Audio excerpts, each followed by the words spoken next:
And at Passover, Jewish people remove the leaven from their home as a symbol of removing sin from our lives. But here's what's amazing. If you take a look at the matzah, you can notice, let me put it up a little closer, that it's striped. Okay, you can see the stripes going through the matzah. You can see also that it's pierced. It's a ceremony remembering the blood and the body of the Passover lamb. And Christians do this ceremony too, whether they realize it or not. Hey guys, it's Garrett coming to you live from Daily Divers. It's your Daily Dive Disciple. We've got a different one than normal today. Normally we do Testimonial Tuesdays, but we're going to be going over what the Jewish view on the on communion is and the symbolic nature and the symbolism behind it. The reason why I'm doing this one is because there's a lot of online skepticism and between Catholics and Orthodox and Protestants. The Protestants do not have the priesthood, which means they do not have the divine presence of the Eucharist in their churches. All they have every single Sunday is a Bible study. The Holy Eucharist is the greatest of the seven sacraments because in it we are receiving not just the grace of Jesus Christ, we're receiving Jesus Christ himself. And so I figured we get a good take on seeing how Jewish Christians who were Jews and now are Christians, how they view it, and the symbolism and the and if it's more or less if it's a memorial or not. But anyway, so let's kind of dive into this here. This will kind of squash some of the confusion and the arguments they may be having. So what we're going to be watching here is that this is a channel from So Be It. And Jeff, this is Jeff actually in front of you, and his partner Ariel. And so they were Jewish, and now they're Christians. And so let's kind of dive in to see what they have for us. And the New Testament teaches that Jesus' blood brings atonement and salvation. The next one is no bones were to be broken. So the Passover lamb's bones were not to be broken, which is a prophecy fulfilled when Jesus was crucified. Not a bone was broken. And then the final one here I have is the Passover meal was a memorial. Okay, that's also in Exodus 12. Passover is meant to be a perpetual reminder of redemption. Jesus at his Last Supper meal in Luke 22 connects it to the new covenant in his blood. So instead of writing Jesus into the Passover story, Jewish believers in Jesus recognized that Passover itself was always pointing forward to him. Now, many elements of the Passover story, they prophetically align with what Jesus did, which is why Paul calls him our Passover lamb in 1 Corinthians. So they view it as more of a memorial, as you see here, kind of like how the Protestants view it, that it's meant to remember the redemptive acts, actually, of what God has done for us and what Jesus has done for us on the cross, which is exactly how it kind of views for the Jews here. They were Jews and now they're Christians. And so let's kind of keep going here. He's got a couple more things. I broke it up a little bit for you guys. And so what that leads me to is the symbolism that reminds us of what he went through and who he is. So let's get into this big cracker here, the matzah.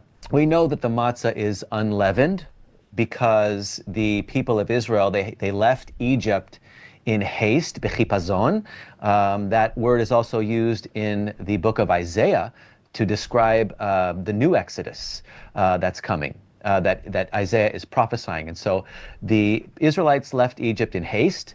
Therefore, they took their bread with them, which didn't have time to rise. And so we have what's called matzah. So we know also from Scripture, from the Tanakh, and also from the New Testament, that leaven represents sin. And at Passover, Jewish people remove the leaven from their home as a symbol of removing sin from our lives. But here's what's amazing. If you take a look at the matzah, you can notice, let me put it up a little closer, that it's striped. Okay, you can see the stripes going through the matzah. And I'm actually going to turn on my cell phone here because you can see also that it's pierced. Okay, so this unleavened or sinless piece of symbolism here is striped and pierced. And in Isaiah 53, it says, with his stripes, or by his stripes, we are healed. And Psalm 22 describes the Messiah being pierced. And so the very bread used at Passover, the unleavened, sinless, striped and pierced matzah, has been reflecting Jesus' suffering all along. Well, and this is the bread that Jesus took Right. when he celebrated Passover, and he said, "This is my body broken for you." So he wasn't just talking about like pita, like, it wasn't just like random bread. It was a specific symbolic bread that contained with it the symbolism of a sinless nature, of being striped, of being pierced, of being broken, which is part of what we do at the Seder, the traditional ceremonial dinner that we have Right. at Passover. And there's even more that goes into it. Keep going, Jeff, We're because I gonna know you're get gonna. there. Yes, Yeah, exactly. yeah, yeah. You're so knowledgeable on this. It's so hard. Clearly used as a memorial, right?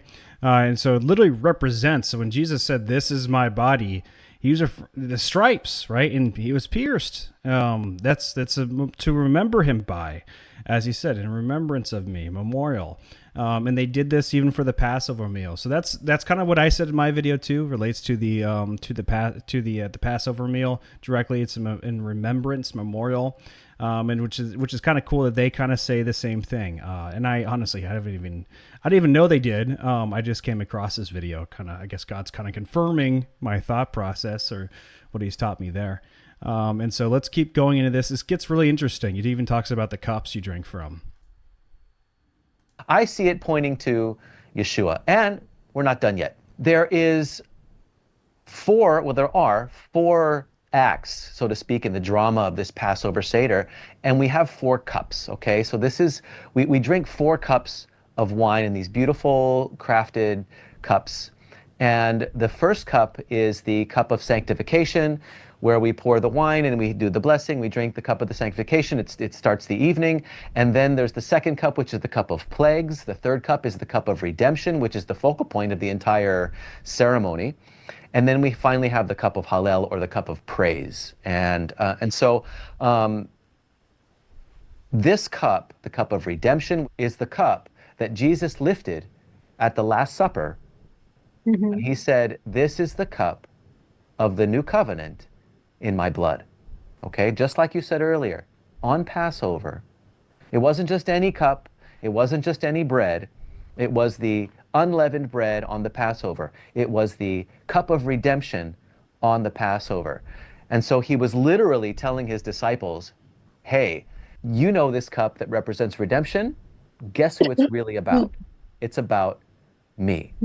You know what's really interesting too is that after the temple was destroyed and there wasn't a Passover lamb anymore. And this is another common misconception. A lot of people think that Jewish people eat lamb on Passover, but we don't, because the lamb that we used to eat was those actual temple sacrifices. So now we eat brisket, chicken, whatever you like, Right. it's like Thanksgiving, people have their traditional recipes, but Right. we don't eat lamb because we're mourning the destruction of the temple, that we don't have a lamb to sacrifice. And people used to actually eat a small piece of the Passover lamb, a morsel of it, with that cup of redemption. So because the cup of redemption was supposed to remind us of the blood of those first Passover lambs. So we'd be remembering the body and the blood of those lambs together. They gave their life so that we could live and be free from slavery in Egypt. Right. So when the temple was destroyed and we didn't have a lamb, the rabbis began to teach you could actually eat a small piece of that afikomen, of that unleavened bread that was broken. Everyone would have a small piece, and you Yep. would take it, the cup of redemption, Right. and that it would be a substitute for the body of the lamb. Wow. So when Jewish people take the afikomen and the cup of redemption at Passover, it's a ceremony remembering the blood and the body of the Passover lamb. And Christians do this ceremony too, whether they realize it or not. They take juice and bread in what's called the Lord's Supper, communion. Yeah. Around the world, people are doing this, and they're doing it in remembrance of Jesus. And so across the whole globe, in all different languages and all different cultures, people are saying my Passover lamb is Jesus, Right. making that connection and saying I'm set free from bondage, from slavery to this world, to death, to sin, because of Jesus as my lamb. And so Jesus's sacrifice brought this story of Passover and the power of it to the entire world, which I just think is incredible. So it's so what's the verdict here? Well, they said it several times. It's they eat this morsel, and represent of the lamb. They don't actually eat the lamb, right? It's actually they go a step further. So it's even they review it, see it as a memorial, because that's how it always has been with even the Passover meal. And so I don't know why they got this idea that they're eating the physical body and the physical blood. It's to remember him by, memorial, to remember him by, which is what a lot of us have said. And there's even stuff going on with Cliff I saw, and they go, a lot of people, the Orthodox, I guess the guy was going off of just history alone, the past fathers. But the first fathers were the apostles. And so it's, what did they do? No one ever seems to think about that. But here, tradition handed down, so far, and we have these actual Jews who are now Christians. It's a memorial, guys, memorial of to remember what Jesus Christ has done for us. So we're coming up on Friday here. It's next week. It's going to be Good Friday. So remember what Jesus did for us. It's a great day to do that. A Good Friday. But anyway, guys, if this helped you, please like, comment, share, subscribe. I'll keep them coming, and stay to the next ones. Stay to Friday, Shenanigan Fridays. See you guys. Have a great day. Bye-bye.